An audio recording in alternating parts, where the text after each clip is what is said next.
So how do you know you're going to be betrayed, or how do you know if you were betrayed and you don't really know it? And why did these people turn on you to begin with? These are some questions that you may be asking yourself if you are on the spiritual path and just trying to be better and just be a better version of yourself overall in general. And the reason that so many people around you are going to start to seem like they're going to turn on you is because they're starting to figure out that they don't really know if they can measure up to you. And it's not because you're this arrogant prick that is just trying to make people feel bad about themselves. It's that you just actually give a crap about your life and you want to take your life seriously. You want to make sure that you are being the best version of yourself each and every day. And though we all fall short and we're not perfect, you want to make sure that you're that person. You're that guy, you're that girl that actually puts in an effort. And then here you are doing your thing, trying your best, actually accomplishing things. The results are speaking for themselves. And then you see the people around you that you were once close with, and now they're giving respect to these people that haven't done crap with their lives.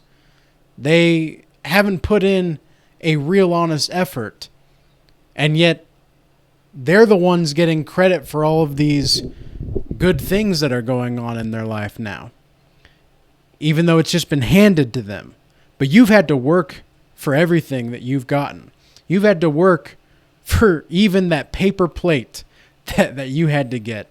You had to work for everything.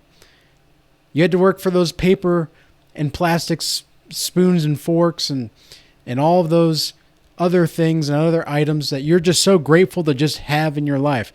And this is one thing that's going to happen to you when you are actually involved with a relationship with the Most High, is that you're just going to be grateful for like just anything. You're going to be grateful for pens. You're going to be grateful for books.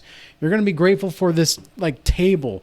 You're going to be grateful for just anything and everything around you.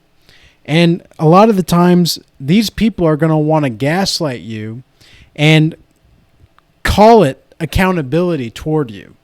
They're going to want to say that the things that they're saying, I just say a lot around here. I just say a lot. That's one thing that I noticed with a lot of the narcissists in my life is it's like, well, I say a lot of things. Ha ha ha. Like, man, your mind is so jumbled that you're more scrambled than scrambled eggs, man. And these are the same people that also think that they can lead you. You know, they're going to lead you to a better life. Yet they can't lead themselves. They don't want to lead themselves. They want to make sure that you are not going where you are planning to go, which is the promised land. And so when you tell them facts about the reality of the situation, when you try to set boundaries, that's when the devil is going to show the horns. That's when their horns are going to come out. That's when things really start to amp up in regards to just the proclivity of their delusion and their insidious ways. And so you're going to have to be very careful and strategic in how you go about this. Because a lot of the times, depending on the situation, it's going to be determining how you deal with the situation altogether. It might be just better to go no contact. But if you're around these people often, like family, for example, if you're around these people like family or closer friends that you've tried to set boundaries with and it's not happening, you're going to have to either walk away altogether or completely stand your ground and be the lion that is the underdog. Right? This is going to be your mentality. Because these people see you as below them. The people that are going to betray you. These are the people that see you as something that is not worth being loyal to. And a lot of the times the reason is because they don't know how to be loyal to themselves. And it's going to be the case that you did so much for these people. You put your heart and your soul and all of your efforts that you can into this relationship. You wanted to give to this person. But what did you get in return? Nothing. You didn't get anything. You thought you were with people, but in fact, you were alone the whole time. You just didn't even know it. And that's kind of one of the scariest things that can occur when you start to awaken to this betrayal of trust. And it does make it difficult to trust. You know, I tell people, trust yourself. Like, don't even trust me. If you're watching this video, don't even trust me. You can listen to my words. You can hear what I'm saying. If they resonate, fantastic. If they don't, they don't. And I trust that I've put in enough effort and work on myself to where I know what I'm talking to. I know what I'm talking about because I've experienced so much of this kind of stuff. And I've actually done the work on myself individually to get to where I am now. If I didn't, I wouldn't be making these kind of videos.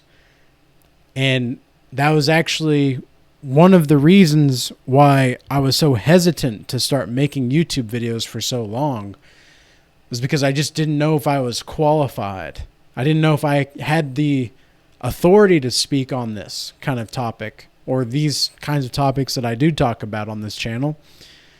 And it's all because I was just not sure if I was qualified or I had the experience.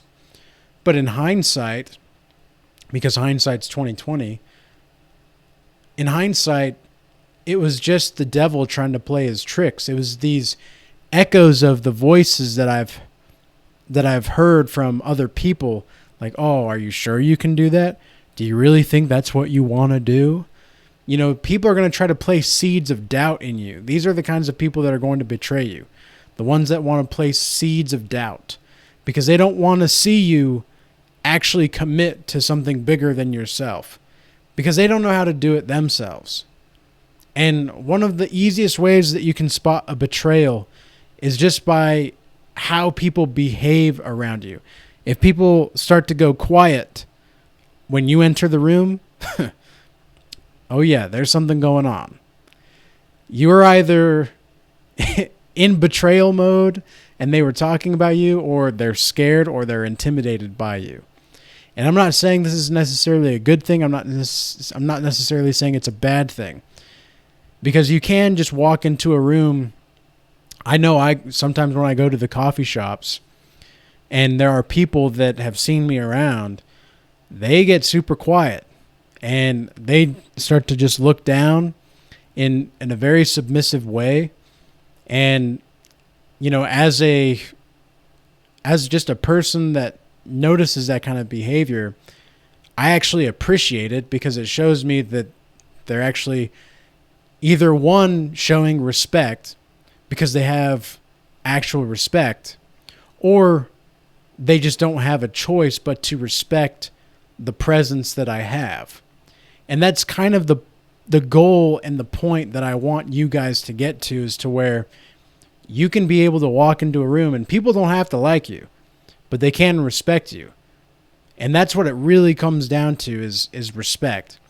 Because if people don't respect you, you're going to get betrayed. Think about Judas and Jesus. Like this is the timeless story of the most epic betrayal in history, right? Like, as far as the stories go. I mean, Judas betrayed God openly. He openly betrayed. And then even, was it Peter that denied him 3 times after he was called the Messiah in front of all of the Jews? Like, people were still denying Jesus even after they saw his miracles and his blessings and all the things that he was doing. They even, like, his own people were the ones that betrayed Jesus.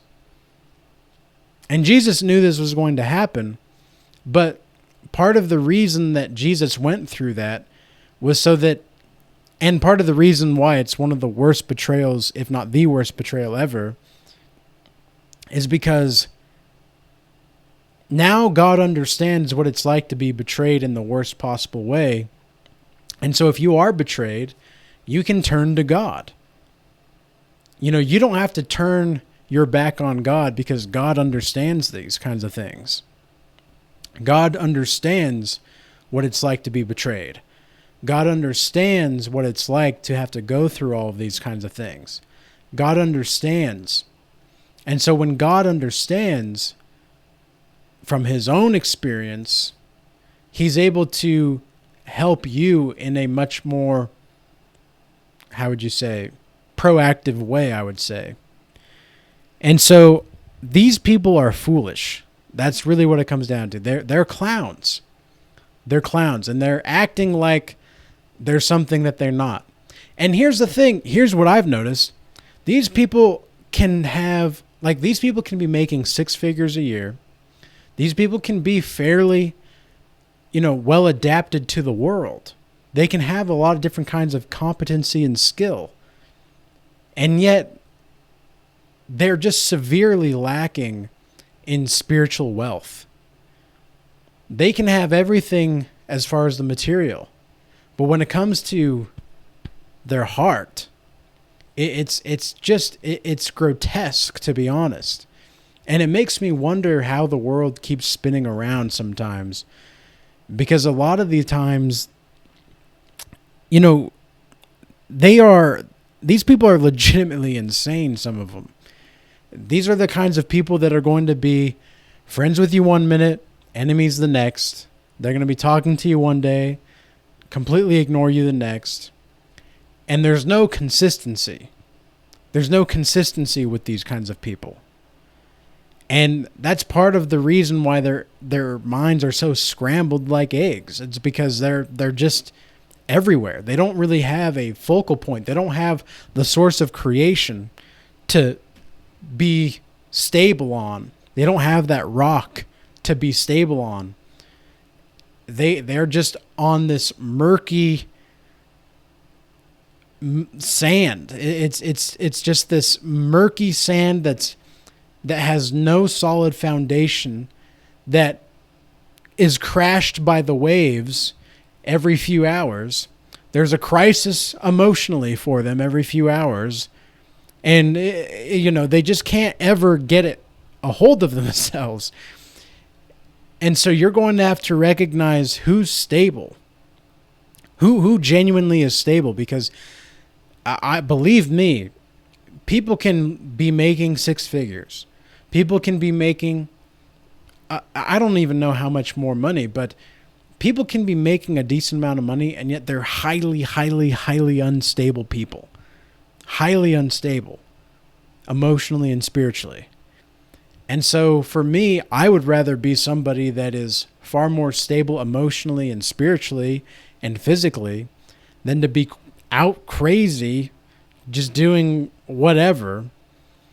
It's almost like you have to recognize what stability feels like in yourself so that you can recognize what stability is like in other people. And if you're able to recognize stability in other people, then that's when you know that you're actually to a point in which you are spiritually ascending. But back to the main topic of betrayal and trust and knowing how and when and why you're going to be betrayed or turned on. What it really boils down to is you are valuable. You are better than these people. And I'm not saying that in an egotistical way. I'm saying it in a way that says, look, you're actually putting in an effort. You're actually trying to be the best version of themselves. They're out like a kite in a hurricane, just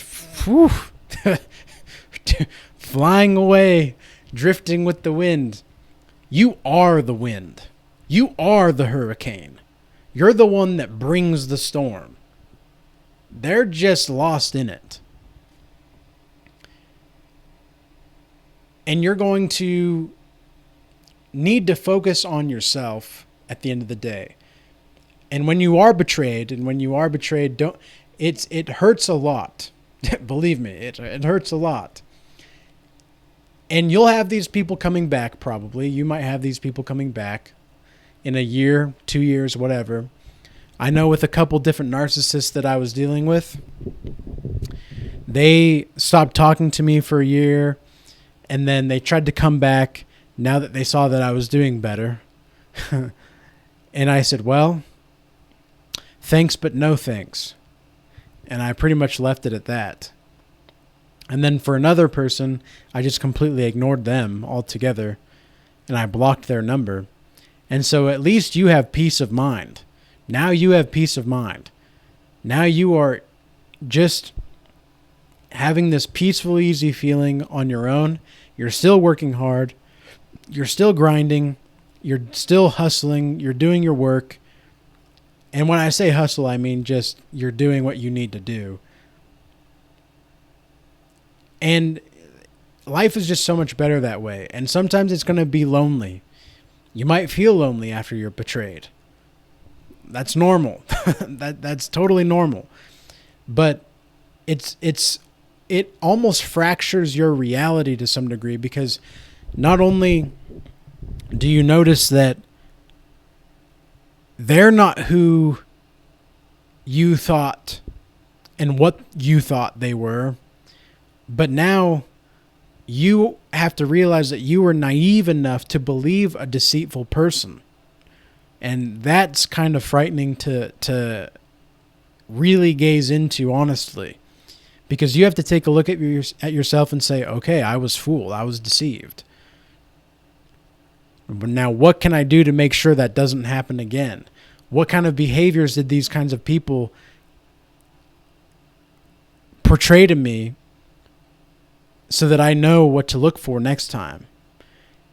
And that's really going to be the basis of your future development in your self-improvement journey. So with that being said, I hope this message was useful and insightful. And until next time, peace be with you.